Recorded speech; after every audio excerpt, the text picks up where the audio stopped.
2021 Olimpíadas de Tóquio. E você deve estar se perguntando, o que isso tem a ver com as novelas mexicanas que a gente tanto adora? É que eu fiz uma listinha de algumas novelas que abordaram o mundo dos esportes e reparei numa coisa, misturar esses dois universos geralmente resulta em fracasso. Quer ver? Acompanhe o programa de hoje, no qual eu faço a seguinte pergunta: novela com esporte dá azar?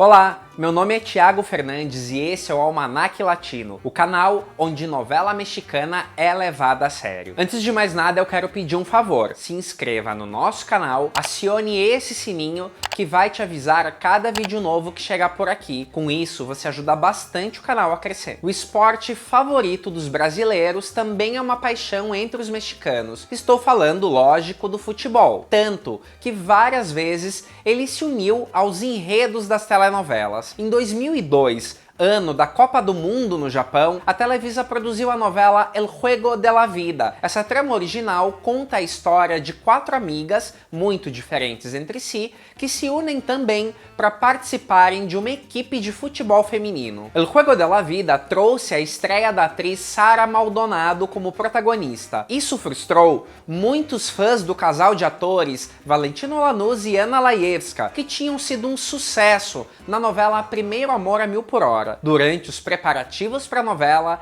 deu-se a entender que eles seriam novamente um casal, só que não. Na trama, os atores até contracenaram juntos, mas na história eram somente amigos, já que o par de Valentino Lanús foi a Sara Maldonado. Uma curiosidade: a novela chegou a gravar cenas no Japão durante a Copa do Mundo. Essa trama chegou a fazer sucesso no México. Neste caso, por que deu azar? Vou relembrar que no Brasil a novela deu muito errado. Exibida por aqui com o nome de A Vida é um Jogo, chegou em horário nobre no rastro do sucesso de Rebelde. O SBT quis exibir mais tramas para adolescentes e achou que essa história teria chances de conquistar uma audiência interessante.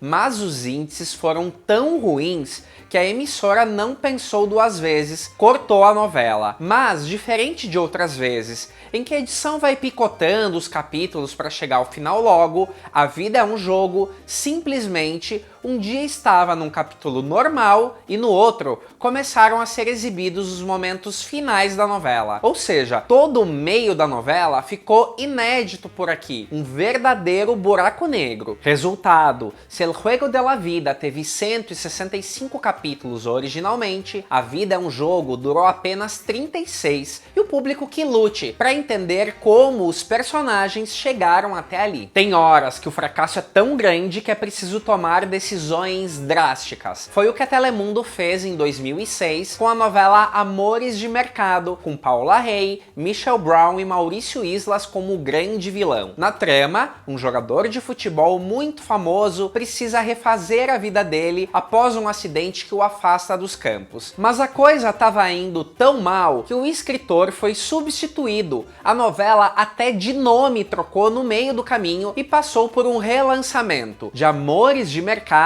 passou a se chamar somente Amores. Um grande incêndio eliminou personagens e a história ganhou novos rumos, mas já não havia muito como salvar. A novela, que começou em horário nobre às 9 da noite, terminou melancolicamente às 2 da tarde. Quem assiste Chaves ou já viu entrevistas do Roberto Gomes Bolanhos sabe o quanto o humorista era apaixonado por futebol. Roberto Gomes Fernandes, filho dele e produtor de novelas, também. Ele foi o produtor de El Juego de la Vida e voltou a apostar na temática do futebol em 2018, ano da Copa do Mundo da Rússia. Em La Jefa del Campeón, ele traz a luta de uma mãe para que o filho consiga triunfar no esporte. A novela é protagonizada por África Zavala e por Carlos Ferro, que interpreta Daniel La Bomba Rodrigues. O personagem já foi um grande jogador de futebol que caiu no alcoolismo e encontra em Rei, um jovem promissor,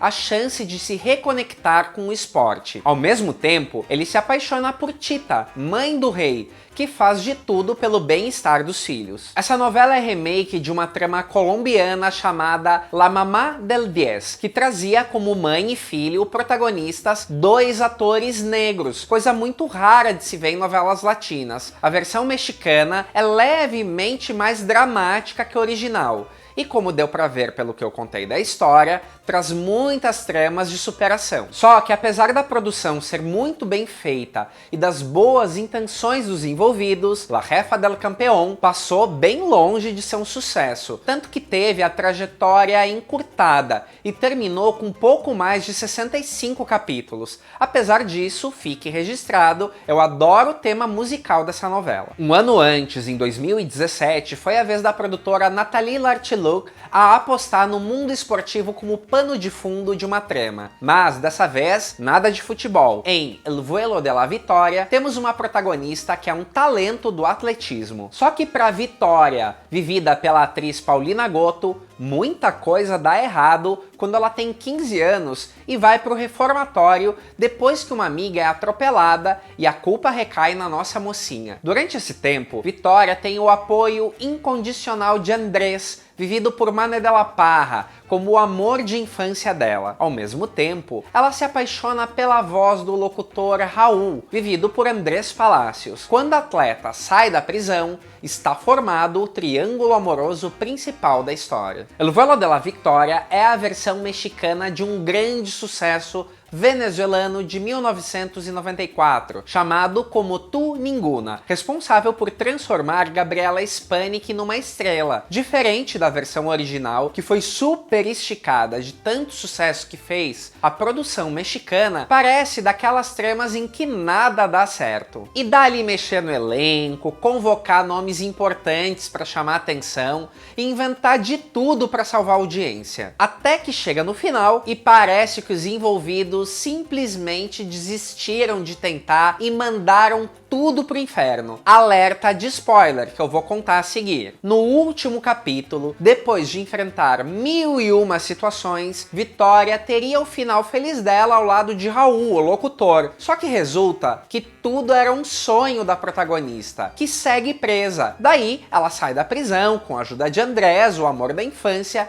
e retoma o sonho de ser atleta. Resumindo, na tentativa de fazer algo inovador, fizeram mesmo o público de trouxa. Mais algumas coisas que eu preciso comentar sobre El Vuelo de la Victoria. Natália Guerreiro fazia Cecília, que abandonou Vitória ainda quando bebê. Acontece que Paulina Gotto é apenas 4 anos mais jovem que a atriz que interpreta a mãe dela. A novela não tinha nem estreado e já tinha treta nos bastidores. A atriz Susana dos Amantes, que fez o papel de Glória, uma das grandes vilãs da trama, foi demitida da produção. Os rumores na época apontavam para diferenças entre ela e a produtora Nathalie Lartiloux. O resultado, a personagem morre um pouco depois dos primeiros capítulos. Voltando pro tema, se tem um esporte que é muito utilizado na dramaturgia é o boxe. Grandes clássicos do cinema envolvem essa modalidade, entre outras razões porque são fáceis de filmar,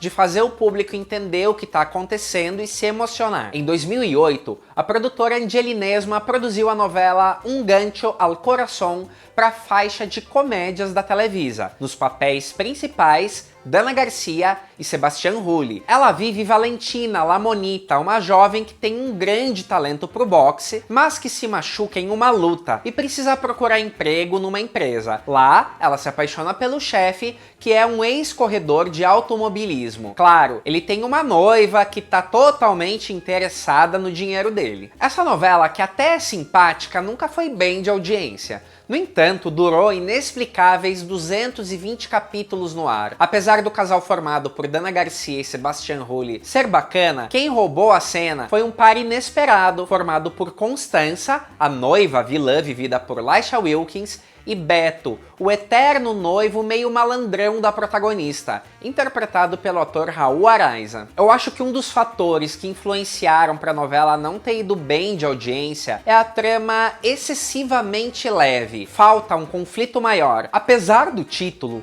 A história não tem um gancho mais forte que prenda o telespectador por meses. Durante um tempo, um dos principais problemas que a protagonista, Valentina, enfrenta é esconder que ela é uma boxeadora, como se isso fosse algo muito grave ou motivo de vergonha. Obviamente que esse conflito não ia render muito tempo, tanto que lá pelas tantas entra em cena a mãe da mocinha, que estava desaparecida por um bom tempo, e diferente do esperado, é uma grande vilã. Como eu disse, a novela nunca foi bem de audiência, mas eu acho que isso, de certa forma, aliviou alguns problemas da trama, pelo menos. Mas calma, tem vezes que sim, abordar esportes pode dar certo. Digo mais, pode até surpreender. Vou falar agora de uma novela que ninguém estava esperando nada. No entanto, surpreendeu. Em 2019, a Televisa não sabia o que fazer com a novela Ringo, La Pelea de tu Vida, que já estava totalmente gravada. Isso porque, na época, executivos da emissora estavam numa pegada de querer se livrar das tramas mais clássicas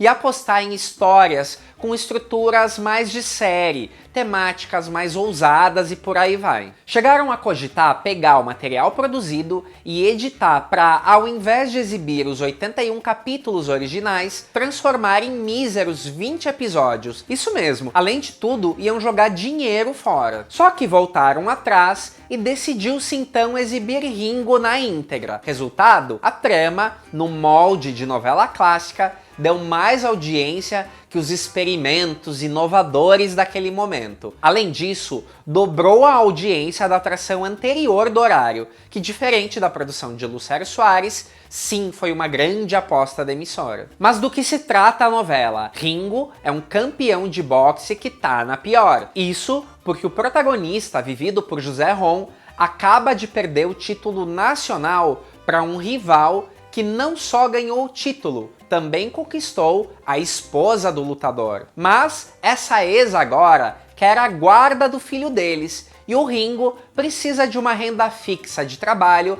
para poder sustentar o menino. Ele vai trabalhar como segurança para a família de Júlia, vivida pela atriz Mariana Torres, por quem vai se apaixonar. Conforme a história se desenrola, obviamente que veremos esse Rocky Balboa mexicano dar a volta por cima na vida e no esporte também. Pois é, nem sempre falar de esporte em novela dá ruim. Obviamente que não citei todas as tramas em que esportes aparecem. E você, lembra de mais algum caso? Conhecia essas novelas? Deixe seu like, seu comentário, compartilhe esse vídeo se você gostou e até mais!